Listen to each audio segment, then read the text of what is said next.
Ça vous est sûrement déjà arrivé de vous endormir et de penser que vous étiez en train de conduire un vélo, de monter un escalier ou de marcher paisiblement. Et là, bam, vous trébuchez et vous sursautez dans le lit. Vous avez le cœur qui tambourine. Vous étiez à ça de réussir enfin à dormir. Après avoir tourné en rond pendant 3 heures dans le lit. Et là, il faut tout recommencer. En plus, c'est super agréable quand tu dors avec quelqu'un de te faire réveiller comme ça. On va donc parler en toute simplicité de myoclonie d'endormissement ou de secousses hypniques et d'hallucinations hypnagogiques. J'ai dû refaire 15 fois cette prise. Même si ces mots font peur, je vous rassure, il n'y a rien de grave et ça peut arriver à tout le monde. Enfin, si vous êtes fatigué, que vous vous dopez à la caféine et que vous êtes très stressé, vous allez être plus souvent sujet à ce type d'événement. Mais dans ce cas, c'est que vous devez assurément régler un autre problème dans votre vie. Alors, les myoclonies sont des contractions musculaires brutales et involontaires. Ce livre n'a strictement rien à voir. Quand vous avez un hoquet incontrôlé, c'est une myoclonie. Quand vos paupières se mettent à frétiller, c'est une myoclonie. Quand vous dansez de la tectonique, c'est une myoclonie. Quand vous avez cette impression de tomber en dormant, c'est une myoclonie du sommeil. Votre corps va tout simplement contracter ses muscles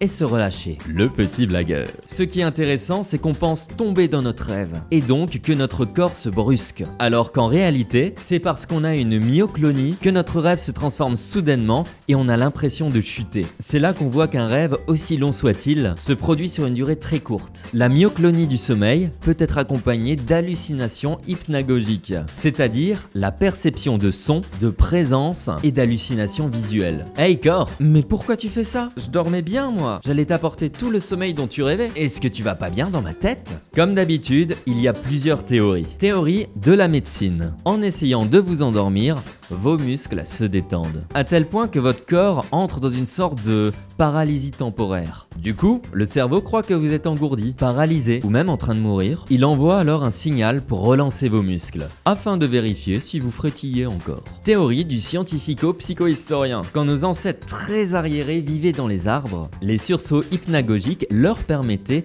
de ne pas tomber des branches, et aussi de réagir très rapidement s'ils tombaient au sol. Théorie judéo-chrétienne. Lucifer, l'ange déchu, est tombé du paradis. Ainsi, la chute représente un moment de déchéance personnelle. N'importe quoi. Théorie jungienne. C'est interprété comme une acceptation d'un changement de soi. Théorie freudienne. C'est comme une aspiration à se laisser aller, à lâcher prise et à ne plus contrôler les situations. Théorie des avis vérifiés de Doctissimo. Bonjour, j'ai le même problème. Avant de dormir, je fais un peu de gym et au lit, je me questionne souvent sur la mort. Je voulais savoir si cela est dû à la pensée de la mort ou à l'effort physique avant de dormir.